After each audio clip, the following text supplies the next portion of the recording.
Winter course of CEP 200, Intro to the Counseling Professions. I am going to be your instructor for this semester, so I am Dr. Gray.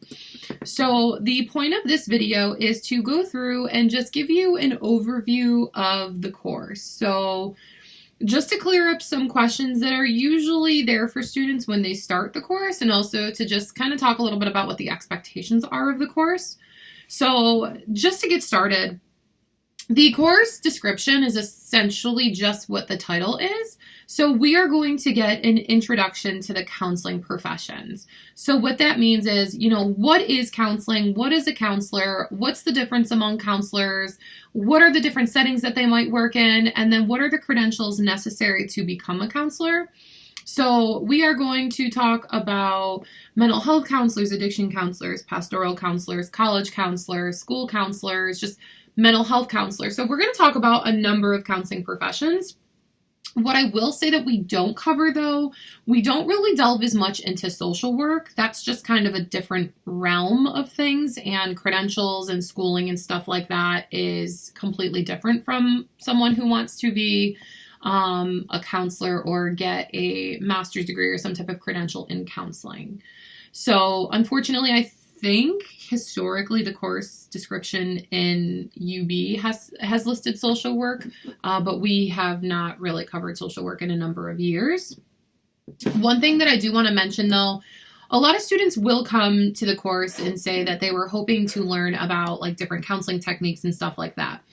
That is not something that we're going to learn about in this course. That is more geared towards like CEP, I think 401, which is Intro to Counseling.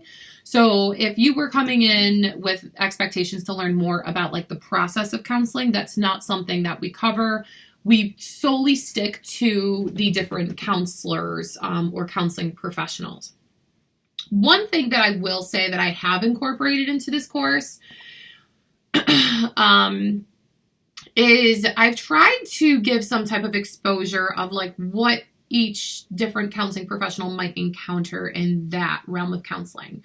So what I mean by that, so there are going to be a lot of TED Talks. I'm just someone that really likes TED Talks, and I think that especially in the counseling field, you're going to learn a lot based on experiences and like stories that you hear. So they're very, very helpful in this regard. So there are supplemental materials. We are going to go through some TED Talks. And one of the things that I tried to do, so as I mentioned, for like Unit 4, we talk about the adverse childhood experiences studies. And we talk about that because that is the unit where we are covering adolescent counselors, so adolescent marriage and family counselors. So as a adolescent counselor, you might really experience different adolescents that are struggling with like different symptoms. You might not really know kind of like what's going on. There might be some known abuse happening or adverse childhood experiences. And so like this just gives you an idea of like what it might look like as far as what adverse childhood experiences are and like the impact that they can have later on, throughout childhood into adulthood and later on in life. So you're going to experience like different clientele in every counseling profession. So for example, I believe it's in Unit 6 for college and advisement counseling, college counselors typically deal a lot with like students who are feeling really overwhelmed. They might feel like a little suicidal. And so we do cover a little bit of material regarding suicide. And we do watch a TED Talk that is about suicide. I believe it's called The Bridge Between Suicide and Life. So I try to expose you to different topics or populations that you might experience in each of those counseling professions. So I hope I did a good enough job explaining kind of like what I meant by that. So while we will not learn about the process of counseling, we're going to learn about settings and different things that kind of might come up in different approaches that a counselor might take. So I hope that clears up any confusion in regards to like course description and kind of like what you're hoping to learn from this. So next, what we're going to go through, I'm kind of just like scrolling through the syllabus.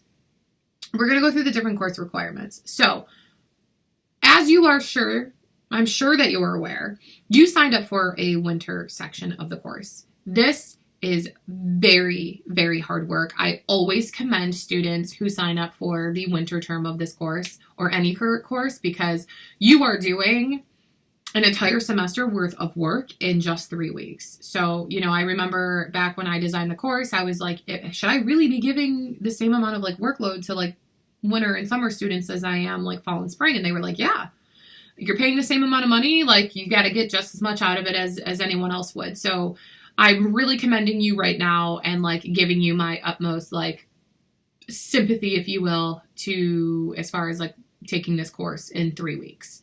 So for unit assignments, there is one for almost every unit. So we have 5 of them. They are 20 points each. These are very straightforward. They're very reflective of the material. Sometimes the questions get a little redundant in regards to like other questions that are part of that unit. But please note, there is a reason for repetition. This is how we encode information. So just bear with me, even if it might seem tedious. So unit assignments, the thing that students struggle with the most with this is like length of appropriate responses. You need to give me more than a paragraph. Like, you need to give me more than 3 to 5 sentences. Like, I need evidence that you are understanding the information and you're processing it and you can actually apply it. So there's no word count or anything like that. But if you're giving me a substantial response and I feel like you're actually taking the time to answer it, you're going to be fine. But like, if you're very brief, you're not going to get full credit. Please keep that in mind.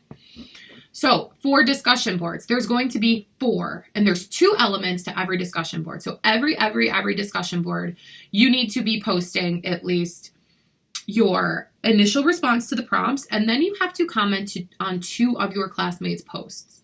So the discussion boards are worth 25 points each. 15 points are just for your initial repost and your reflection. 5 points per classmate of the 2 classmates that you comment on. So please make sure you are commenting on your classmates' posts. Okay. There are going to be 3 quizzes. So the way that I like to do this is I generally will give you answers to at least 2 of the questions of your quiz in each unit video to make sure that you are watching the unit video. So these are verbatim from the material, from the book. They're not meant to trick you. Sometimes students have struggled with them, but it's literally verbatim. Don't overthink the questions. And also, please know that it's not timed. So really just take your time if you can. I think that stresses a lot of students out. So just make sure you're taking your time. These are 25 points each. Next, we have journal prompts. So there are going to be 5 journal prompts. These are completely private. It's just between you and I. And these are graded on a 10-point scale. So these don't need to be super in-depth. It's just a check-in. Just make sure that you're doing stuff, making sure there's no concerns. Like I said, nothing too fancy. You don't have to spend a whole bunch of time on these. Just respond to me and get your 10 points, okay? The prompts for the journals are also going to be in the unit videos. So those are going to come out every Wednesday, I believe. I think we start on a Wednesday and end on a Tuesday. So every Wednesday you're going to have a new unit video posted, sometimes sooner depending on kind of what I have going on that week. Last but not least, you have an option for 2 papers. So the first paper is an advocacy paper. The whole point of an advocacy paper is to really identify like what is meant by advocacy. And you will have this question in one of your journal prompts, but like the whole purpose of this is like identify a population that you consider to be vulnerable. That's also something of interest to you. So like the homeless population, I'm sorry if you can hear my dog crying, the minority communities, immigrant communities, Black Lives Matter, or individuals who struggle with schizophrenia, or like the elderly population, just a vulnerable population. And you're going to do some research as far as like, why is this population vulnerable? So you're going to do some research. These are to be academic articles. These are not to be things that you find on like cdc.com or cdc.gov or whatever it is. I don't want you getting your information off of websites. It needs to be peer-reviewed, published articles. And I'm telling you this now because if you're planning on doing the advocacy paper, you're going to want to get a head start. We only have 3 weeks. So actually, you're going to want to get a head start on either of these papers. because we only have 3 weeks. So there is further information about the advocacy paper in the syllabus.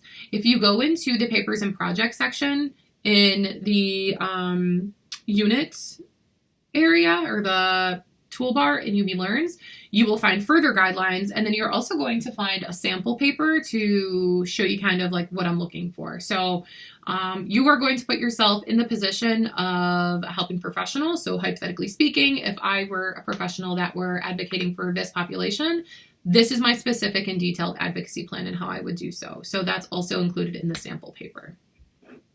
Okay. The other option, so you only have to pick one of these papers out of the two. The other one is a interview of a counseling professional. So again, you would choose a professional that we learned about in this course. As I mentioned, you're going to want to get a head start on this, especially if you want to interview a professional. They are very, very booked right now, and you're going to have to get in their schedule if they even have time for you, or maybe if you know someone or are related to someone that's a helping professional, that's fantastic. So you will need to write, again, a 4 to 5 page paper. The guidelines for this are in the papers and projects section.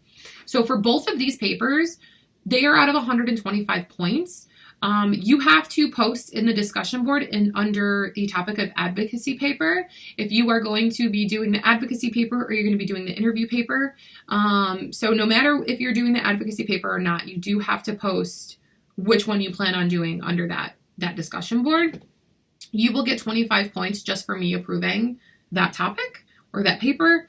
And then the paper itself is out of 100 points. So I hope that makes sense. So overall, the entire course is out of 500 points. I did list the book that you need. Academic integrity. Okay, this has been a huge thing, especially since COVID. I run every assignment through SafeAssign. So this means I'm going to catch, if you copy and paste anything off of a website or out of an article, if you utilize an assignment that you used in a previous class, if you're utilizing an assignment from another student who had previously taken my class, it is all tracked. The database is massive. Like you could get marked for using a paper or a unit assignment from a student that took the course like 5 years ago. It's happened. So you cannot recycle work. You cannot share work. I post this topic and have this discussion with my students every semester, and it still happens. Please don't put me in that position. It is so uncomfortable. And there's a process to where I have to first email the department before I can even mention that there was plagiarism. And then I have to file paperwork with the department. It's just not something that I know that you're not going to want it on your record. You're not going to want to know what it feels like when I email you or grade you and say that there's been plagiarism and we have to meet over it. It's not comfortable. So let's just not do it at all costs. Okay, guys, I know this course is hard. There's a lot to it, but it's a winter course and it is to be accelerated. So just keep that in mind. Okay. There's some other information as far as counseling services, sexual harassment and violence, stuff like that. So towards the end of your syllabus is your tracking calendar. So you are going to be responsible for 2 units every week. It's a lot of work. I've already told you this. I acknowledge it. I'm with you. I hear you. First day of the unit is going to be Wednesday. You have until that following Tuesday to have all of your assignments submitted. I used to be one of those instructors that was fantastic about accepting late work, giving half credit. And believe it or not, I had students that really took advantage of that. I had students that at the end of the semester were, accusing me of doing certain things, even though I let them hand in their work. And I've had students basically try to threaten me. It's not going to happen. So I have to stay firm with deadlines. So if you start off the first week with the first 2 units and already need an extension, you're not going to do well for the rest of the course. So please just stay on track. Everything is laid out in the tracking calendar of what you need to do. Again, I acknowledge it's a lot of work, but that is the expectation of taking a winter course. So I cannot accept anything past the deadline. In a normal fall or spring semester, I would say you need to email me before the deadline to give me an idea of what's going on and like ask for an extension. But I don't even think I can do that. We only have 3 weeks. So I cannot accept anything past the Tuesday at midnight deadlines. If, excuse me, something, super serious comes up or you really need that extension, okay, email me before the deadline and we'll try to work something out. But if I don't hear from you until after the deadline, there's not much I can do. So I have to stay firm to that. So please just be understanding of that and we'll be fine. And I think that's it as far as the welcome video goes. So I know that I seem like very stern and like, just very regimented and strict, but I honestly, I remember what it was like to be a student. It's hard. You want your grades. You want to do well. I'm going to do my best to make that happen. Typically, I will have your grades back to like a week after you submit them. So for like units 1 and 2, it's going to take me about a week to grade those, maybe sometimes less. But I do have a higher number of students registered for this semester than I do normally. And I'm now realizing that I didn't really give you much of an introduction to myself. I work full-time Monday through Friday at a non-for-profit clinic and as a therapist. And then I also teach here and then also have a part-time private practice where I'm seeing patients and clients on the evening, during the evening hours. So sometimes I have a lot going on, but I know that students like to have their work back to them. I was the same way. I stalked my professors. So I will do my best to get all that stuff back to you. But, those are my expectations. And as long as we can, continue to, meet and find that common ground, I think that we're going to be okay. I am pretty understanding about things. So if you do need anything or you're struggling with anything, just feel free to reach out to me. Any questions or concerns, let me know. The information for the book has been posted for a couple of days now. Go through the syllabus, go through the tracking calendar, and if you guys have any questions or anything, just let me know. All right, I'm looking forward to working with you all. I'll talk to you soon.